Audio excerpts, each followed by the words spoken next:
Bueno, acabamos de anoticiarnos de la sanción de una ley de derechos de los pacientes recientemente.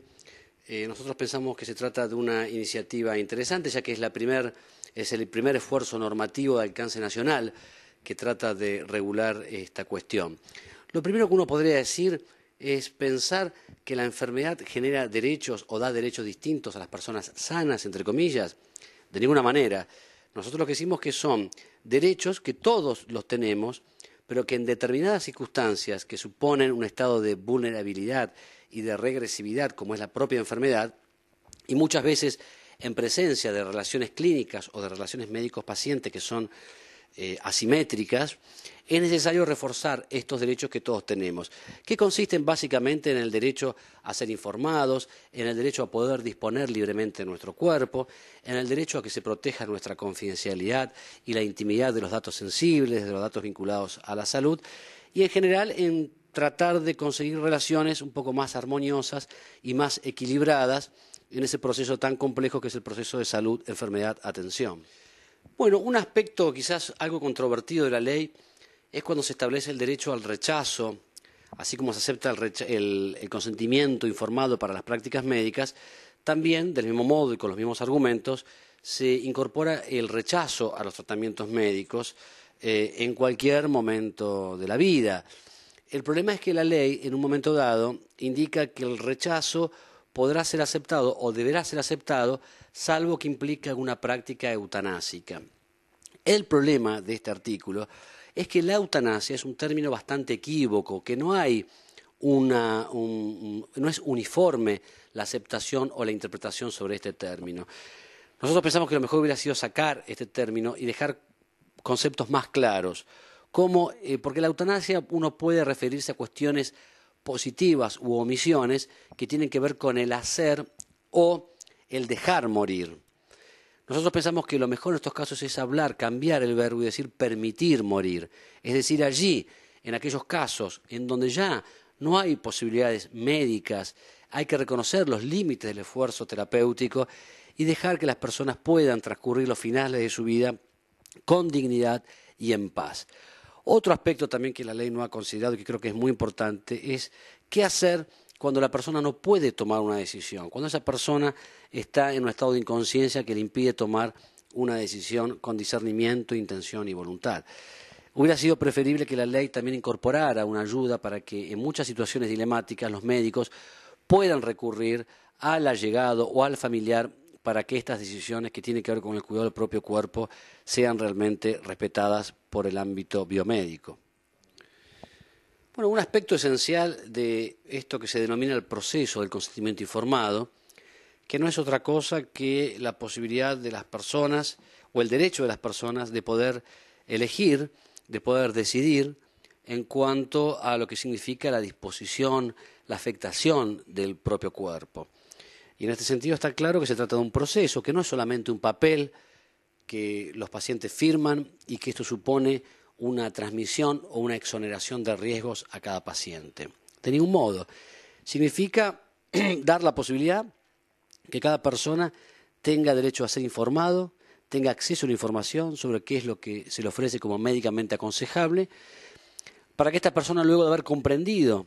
la información que el médico le da, pueda tomar una decisión libre y esclarecida. Y aquí un aspecto importante es que la responsabilidad de los médicos y médicas no se agota solamente con dar la información, con ofrecer un papel en donde constan los riesgos y los beneficios y las alternativas del procedimiento médico, sino que la responsabilidad va un poco más allá. La responsabilidad del equipo de salud consiste también en que las personas puedan comprender cuál es la información que le están dando. Y la responsabilidad en este sentido supone dar una información entendible, acorde a las características, digamos, culturales y educacionales de cada persona. Esta es una responsabilidad inequívoca del equipo de salud. Y también en este sentido hay que recordar que el proceso del consentimiento informado o la declaración de voluntad, en ese sentido,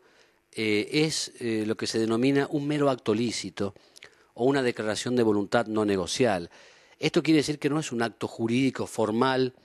rígido, duro, como el que uno está acostumbrado a ver en un contrato de compraventa o en un contrato de locación. Y esto tiene una consecuencia práctica muy importante, que es que los niños, niñas y adolescentes también pueden y deben participar activamente de este derecho al consentimiento informado, salvo que sus condiciones, digamos, de madurez o de discernimiento no le permitan tomar una decisión esclarecida. Entonces la recomendación es que en relación a los niños, niñas y adolescentes, ellos puedan estar involucrados en este proceso, tengan acceso a la información, que su opinión sea considerada, que su negativa también sea considerada y en definitiva que se preserve el más alto interés del niño, que es el principio rector en materia de protección de los derechos del niño. Muchos piensan que, yo lo que digo es que la decisión la tienen que tomar papás, niños y médicos. Es decir, lo ideal es conseguir que estas relaciones triangulares sean relaciones armoniosas, pacíficas y en donde todos tengan que decir algo. Lo que no podemos, lo que hay que cambiar es aquel modelo en donde el niño y la niña eran un sujeto pasivo de observación y en donde no se le brindaba información médica acorde a su nivel de madurez. Yo creo también lo que se denomina las capacidades, sistema de capacidades progresivas de los niños, es decir, la responsabilidad del médico será valorar cada momento de la edad y de la madurez de ese niño para saber qué decisiones puede o no puede tomar. Pero claro, lo que digo es que el niño no puede tomar una decisión tampoco en forma aislada y atomizada al resto de su familia. Esas decisiones se tienen que tomar junto con sus representantes legales, junto con su papá y junto con su mamá. Pero esto no debería limitar la posibilidad de que el chico tenga el derecho que el chico tiene a ser oído y a que su opinión sea considerada. En el caso de... También hay que decir que en la Argentina no es muy frecuente esto que la ley incorpora también, que es la posibilidad de dejar lo que se denominan directivas anticipadas o lo que se denomina también testamentos vitales o los living will americanos. Esto es una tendencia o una práctica más anglosajona que latina, digamos, que tiene que ver con nuestro medio. Es por eso que en el caso, por ejemplo, de personas que padecen lo que se denomina el estado vegetativo persistente, muchas veces los médicos, también es comprensible, por temor al juicio y por eso que se denomina síndrome judicial, terminan haciendo una de las prácticas, yo creo que más, podría decir, lamentables de la medicina, como respuesta a este síndrome judicial, que es, por un lado, la práctica de la medicina a la defensiva y, por otro lado, lo que se denomina la judicialización de la medicina. Es decir, estas decisiones en cuanto a los límites del esfuerzo terapéutico, en lugar de tomarlas médicos y familias en ese contexto tan íntimo que supone una relación médico-paciente, ahora la están tomando los jueces, ¿no? Entonces, como decía Gherardi, algo como sociedad nos está pasando si las decisiones que tradicionalmente tomaban médicos y familias ahora las están tomando los jueces. Es decir, yo creo que fue una oportunidad perdida, lo de la ley, que tendría que haber regulado de alguna forma qué hacer con las decisiones frente al paciente en estado crítico e incompetente, cómo tomarlas y de alguna forma convalidar lo que se hace en muchas ocasiones, que es limitar el esfuerzo terapéutico cuando ya no hay nada que hacer, cuando el accionar médico supone un empecinamiento, un encarnizamiento terapéutico que no hace otra cosa que prolongar artificialmente una agonía e impide un derecho esencial que es el derecho a poder morir con dignidad y en paz. Como todo cuerpo normativo puede ser sujeto a modificaciones y es perfectible, digamos. Yo creo que es importante incorporar estas cuestiones que mencionábamos antes a la ley, es decir, qué hacer frente a el mejor modo de actuar frente a la presencia de pacientes en estado crítico, sin niveles de conciencia, cómo plantear el límite de soporte vital o el retiro del soporte vital, en el caso de que no hayan existido directivas anticipadas, sacar de la ley la mención de la eutanasia, porque esto va a traer problemas de interpretación, o en el caso en que se pretenda dejarlo, limitar la definición de eutanasia a un solo concepto, inequívoco, que sea aquel que cuando en forma voluntaria una persona requiere que se le administre un tóxico